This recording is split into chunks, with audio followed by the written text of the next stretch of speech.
انا قاعد من الدقيقه 60 مستني سيناريو واحد بس، نفس السكريبت المتوزع بتاع كل مباراه. قاعد من الدقيقه 60 مستني الدقيقه تيجي 90 علشان يخش فينا هدف التعادل ونفقد نقطتين. نفس بالظبط السيناريو بتاع الموسم قبل اللي فات والموسم اللي فات، والحاجات اللي بتحصل معانا في الموسم دوت هو نفس الموضوع بالظبط. ولولا ستر ربنا وبعض قرارات لعيبه المقاولين الغلط في المباراه كان زمانك اصلا خسران. انا بقيت اللي هو بكره فكره ان احنا نجيب جول في اول دقيقه كل الناس بتحبها. انا بقيت بكرهها. يعني انا عايز اقعد طول المباراه ما اجيبش جوان واجيب جون في الدقيقه 80 من كتر اللي انا بشوفه من اللعيبه. كل مباراه بنجيب فيها جول في الاول، جبت جول في اول المباراه، ايه اللي حصل؟ اللعيبه كلها بترجع لورا ومفيش اي تقدم بيحصل في اي حاجه. ربنا كرمك بالمرتده اللي جبت بيها الجون الثاني، المفروض بقى بتحافظ، المفروض بقى بتامن دفاعيا كويس جدا وتلعب بقى على المرتده، تحاول ان انت تجيب الثالث تنهي الماتش تماما. انما اللي بيحصل بترجع تلعب دفاع خالص قصاد مين؟ قصاد المقاولين، وما بتتقدمش. حته اللاعب اللي هو الباك الشمال بتاعهم اللي هو اوشايا لاعب المقاولين، قبل المباراه اتكلمنا ان اللاعب ده بيبقى طاير طول الوقت وان هو لاعب كويس وكل حاجه، انما المساحه اللي هو بيسيبها ورا تقدر تستغلها. عملنا ايه؟ استغلناها مره واحده بس استغلنا المساحه دي، سجلنا منها الهدف الثاني بتاعنا. استغلناها تاني؟ لا، اللاعب طول الشوط الثاني واخد الحريه، اوشايا دوت واخد الحريه الكامله ليه، ولا حياه لمن تنادي، ولا حد بيلعب في الناحيه ديت، ولا بيحصل اي حاجه. الفكره كلها ان المباراه هي طبيعي واللي يستحق ان يحصل في المباراه ديت ان المباراه تخرج تعادل. انا عايز اتكلم عن فريق المقاولين لان فعلا انت لازم تدي الفريق ده حقه. وانا بتفرج على فريق المقاولين في 5-6 مباريات قبل كده، اللي هم تحديدا الست مباريات اللي فاتوا مع فيوتشر ومع فاركو ومع الاسماعيلي. فرقه بتلعب كوره، فرقه في تناغم هجوميا، اللعيبه اللي عندهم المحترفين لعيبه كويسه جدا. اوكلي دوت من افضل المحترفين اللي موجودين في الدوري، جبنا من اللعيبه اللي بتتحرك كويس جدا. دفاع المقاولين اصلا هو دفاع كويس، هو دفاع مش وحش. الفرقه كلها اصلا هجوميا متناغمه. لا انت بتلعب قصاد فرقه محترمه، لا هي فرقه فعلا في المركز السادس عندها 32 نقطه من 19 مباراه، بس هي فعلا فرقه كويسه ومستحقه المركز اللي هي فيه دوت، وتستحق ان هي تخش في المراكز اللي جايه كمان، وتقدر تكسب اي فريق في الدوري. بالمنظر ده تقدر تكسب اي فريق في الدوري.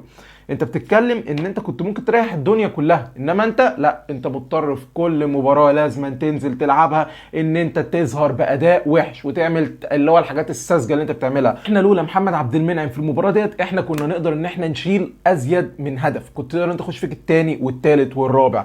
انا حقيقي اللي هو انت عارف انت محظوظ. الاهلي بقى نقدر نقولها ان احنا محظوظين ان احنا خرجنا بالنتيجه ديت، خرجنا بالثلاث نقط بتوع المباراه. بسرعه كده بسرعه، هي انا هروح لكولر في حته معينه. هو انا بلعب يعني قصاد مين علشان اعمل كل التبديلات الدفاعيه ديت؟ القندوسي ده الوحيد الشوط الاولاني اللي كنا بنشوف الكره في رجله، كنا بنشوفه قريب من المرمى، كنا بنشوفه اللي هو عنده ثقه. هو الوحيد في نص الملعب يعتبر اللي بياخد الكره وبيلف على طول ورايح على المرمى، ما عندوش حته ان قفشه ان هو ياخد الكره مثلا ويفضل يلف حوالين نفسه. ده اللاعب الوحيد اللي صاحي، رحت سحبه. مروان عطيه كان صاحي جدا في الشوط الاولاني وبيحاول يعمل زياده وبتاع وبيحاول يقرب من تاو ويخش معاهم في ناحيه الهجوم، راح سحبه ونزل ديانج اللي ظهر بمظهر كويس، ما عنديش مشكله. بس الفكره ان هو احنا بنعمل ايه؟ احنا عندنا يعني يعني انا ياسر ابراهيم، يعني انا كنت بحب ياسر ابراهيم جدا وبشوف ان هو مدافع عالي جدا، وكان السنه اللي فاتت تحديدا هو من اعلى المدافعين اللي موجودين في مصر. يعني انت اصلا لو كنت هتصنفه السنه اللي فاتت مع الونش فهم كانوا افضل 2 مدافعين في مصر مثلا لو هتصنف يعني. وظهر في مباريات مصر وكده، كان عامل اللي عليه في مباراه مصر هنا ومباراه مصر هناك، وبيفرق معانا في كل مباراه افريقيه بنلعبها، ودايما راجل وبتاع. ياسر ابراهيم بقى النسخه بتاعت السيزون دوت هو واحد تاني انا ما اعرفوش. هو ياسر ابراهيم حاجه تانية ملهاش علاقه باللي احنا نعرفه. غلطات دفاعيه. طب انا متعود ان ياسر ابراهيم ما بيزيدش، متعود ان ياسر ابراهيم ما بيعمليش مثلا عرضيات جوه وبيساعد، متعود ان ياسر ابراهيم ما بيبداش اللعب. انما بقى الروح والرجوله والتمركزات والحاجات اللي هي بتاعت المدافع والتغطيه بتاعت المساحات اللي ورا، كل ده ما بقاش موجود. ياسر ابراهيم ما بقاش موجود في الحاجات دي كلها، والكوارث بيخطئ اخطاء كارثيه. على الناحيه الثانيه ربيعه اللي هو نزل، هو اول ما نزل اول لمسه ربيعه غلط. انا ما بتدخلش في الحاجات بتاعت الفلوس وكل لاعب يطلب اللي هو عايزه، برغم ان انا شايف كل الارقام ديت اللي احنا بنسمعها يعني ده نص الارقام ديت. لما لاعب يكون بياخد 20 مليون في الموسم او 15 مليون في الموسم، ده نص الرقم ده ممكن نقول انه يستحقه. يعني تاخد 7 مليون بس ايه، ملناش دعوه، يعني ربنا يبارك لهم في الفلوس. الواحد مش بيبص اصلا الفلوس قد ما بيبص هو ده رزق كل لاعب، ملناش دعوه بيه. احنا بنتكلم اللي هو كقيمه للي انت بتقدمه. فانا سمعت ان ربيعه عايز 14 مليون، ما اعرفش الكلام ده صح ولا غلط، عايز 14 مليون ويتساوي بالفئه الاولى علشان يجدد للاهلي. هو معلش انت يا ربيعه، انت دلوقتي انت لاعب يعني بديل وفي الدفاع وباخطاء. يعني انت في كده لعيبه المفروض تعمل اخطاء.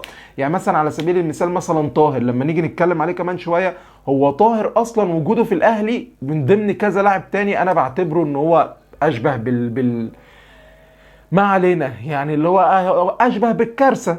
فاللي هو تخيل بقى لاعب اللي هو بيعمل كوارث مثلا ويروح جاي يكلمك في ان هو عايز يجدد بالمبلغ العالي قوي دوت. انا اول ما منعم اللي هو خرج بين الشوطين انا قلت احنا هنشوف 45 دقيقه الشوط الثاني. لما قلت منعم اتصاب قلت هنشوف 45 دقيقه ياسر وربيعه هنشوف فيها العجب، هنشوف فيها العجب وهيخطأ كتير جدا. ولولا منعم، وعلى فكره منعم يعني انا عايز اشيد باللي ادى الجائزه بتاعت رجل المباراه ديت. يعني هي كانت تروح الاثنين بالظبط، منعم او اوكلي، يعني هو واحد منهم هو اللي تروح ليه بامانه. معلول، انا معلول شايف ان ده انسب وقت، وبقولها من زمان جدا، وده وجهه نظر انا ليك انت تتفق معاها او تختلف معاها. انا شايف ان معلول مكانه بقى وينج. خلاص هو الراجل بيعمل اللي عليه جدا، وهو باك شمال وبيزيد هجوميا وبيعمل كل حاجه ممكن تتعمل، وبيساهم اعلى من كل الوينجات اللي انت جبتها في السنين اللي فاتت. مساهمات علي معلول عاليه جدا. علي معلول خلاص مش قادر، وده طبيعي بحكم السن، ان هو يلعب لك رايح جاي على المساحه دي كلها، صعب ان هو يلعبها. فانسب حاجه لعلي معلول، شفت انت التبديله بتاعت محمد اشرف لما نزل، انسب حاجه تتعمل للراجل ده ان هو يكمل بقيه الموسم الجاي اللي احنا فيه دوت، يكمله في مركز الوينج. وبدايه من الموسم اللي جاي ترجع محمد شكري اللي انت وديته سيراميكا الباك الشمال العالي جدا، تلعبه في المركز دوت. لاعب هايل دفاعيا وهايل هجوميا، تلعبه هنا وتلعب معلول قصاده، وتفرج على كل العظمه وكل المتعه اللي انت هتشوفها من الاهلي في كل مباراه لو الجبهه ديت بقت موجوده. بس هو ده الكلام على علي معلول. قفشه، يعني انا مش هتكلم على قفشه كتير، يعني انا مش هتكلم، بس في كوره قفشه استلمها في نص الملعب من غير ما يبص، لقيته بيرميها لعلي معلول واتقطعت. احنا كنا بنهرج، احنا كنا بنقدم تهريج. شادي حسين، انا مش هحكم على شادي حسين، بس الفكره ان هو انا اللي انا عايز افهمه، انت لاعب المفروض ان انت مهاجم للاهلي، قعدت وقت كبير جدا في ارضيه الملعب بتاع 70 دقيقه ولا 75 دقيقه. انت شادي لو حسبنا، انت لو شفنا انت لمست كام كوره في الماتش كله، بالكتير قوي طلعوا 10، ده بالكتير قوي. منعم ربنا يبارك له، منعم بجد ربنا يبارك له، لان هو الوحيد اللي يقدر يطمنك في دفاع الاهلي. والفكره كلها معايا مع دفاع الاهلي ان انا اول ما منعم اتصاب في الشوط الاولاني قلت، انا كنت شايف ان الاصابه خطيره، قلت احنا هنروح نلعب صن داونز بياسر وربيعه، فده هتبقى كارثه.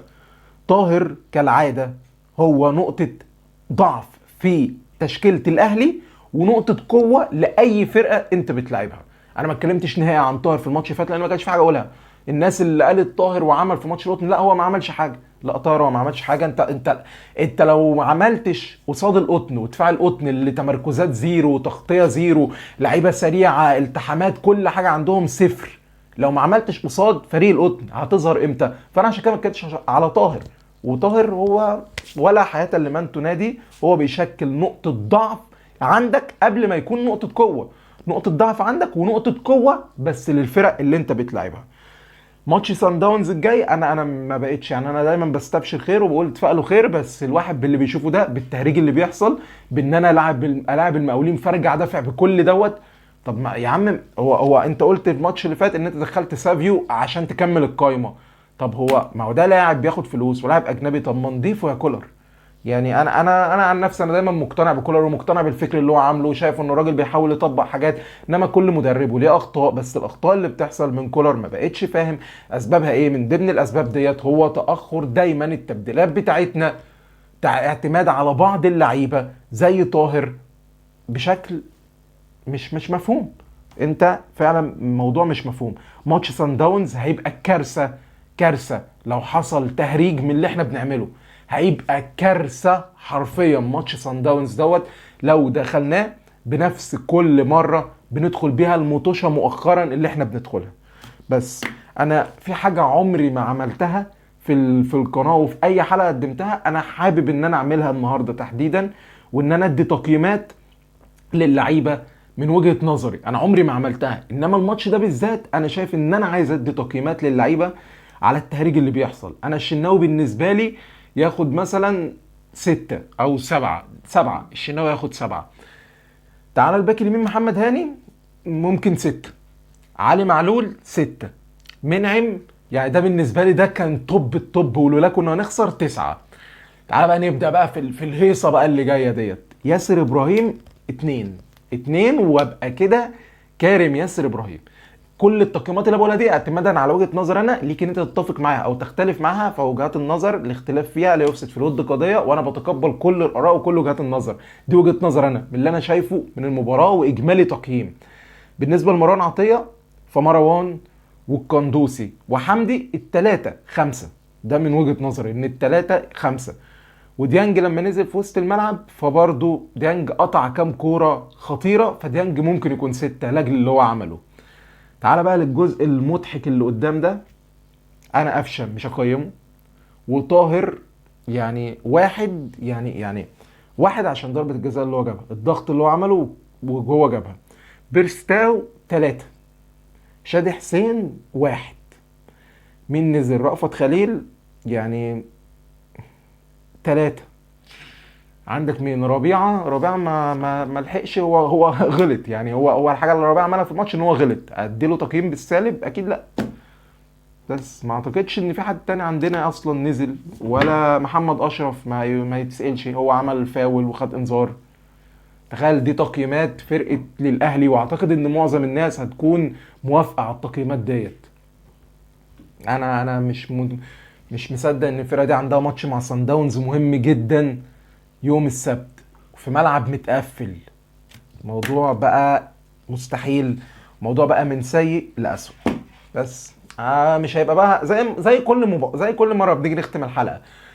يعني اعمل لايك واعمل سبسكرايب بعد اذنك طبعا، وهتلاقي تحت في الديسكربشن لينك البيج على الفيسبوك. روح تابعنا هناك علشان هناك الدنيا بيس، وبنتكلم وبنتفاعل بصوره مستمره يعني، وبوستات وكده ومقالات وحاجات بتتكتب عن اللعيبه وكده.